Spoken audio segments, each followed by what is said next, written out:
അവർ ഞങ്ങളെ മരിക്കാനായി അയക്കുന്നു. ഹിസ്ബുള്ള പ്രവർത്തകരുടെ സങ്കടം പുറത്തായി.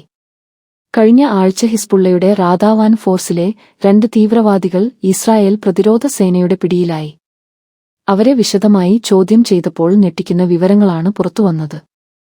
ഹിസ്ബുള്ള ഞങ്ങളെ മരിക്കാനായി അയച്ചിരിക്കുന്നു. അയത്തുള്ള ഖമേനിയുടെ മരണത്തിൽ പ്രതികാരം ചെയ്യാനെന്ന പേരിലാണ്. ഐഡിഎഫിന്റെ യൂണിറ്റ് 504 ചോദ്യം ചെയ്യൽ സെക്ഷനിൽ സൈനിക ആത്മവിശ്വാസം തകർന്നിരിക്കുന്നത് പുറത്തായി.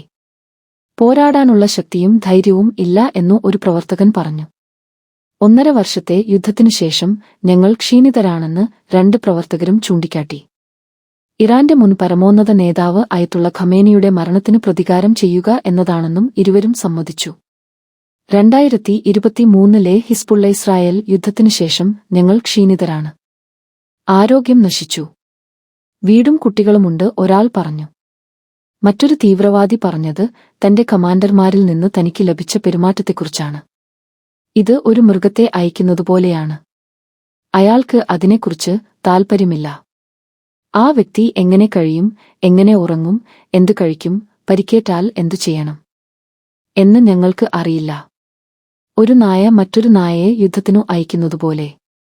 പിന്നെ എന്തിനാണ് നിങ്ങൾ പുറപ്പെട്ടത് എന്ന ചോദ്യത്തിന് മരിക്കാന് എന്നു മറുപടി പറഞ്ഞു. ഐഡിഎഫിന്റെ ഗിവതി ബ്രിഗേഡ് തെക്കന് ലെബനനിൽ നിന്നു നിരവധി ഹിസ്ബുള്ള തീവ്രവാദികളെ പിടികൂടി ചോദ്യം ചെയ്യുന്നതിനായി കൊണ്ടുപോയിരുന്നു.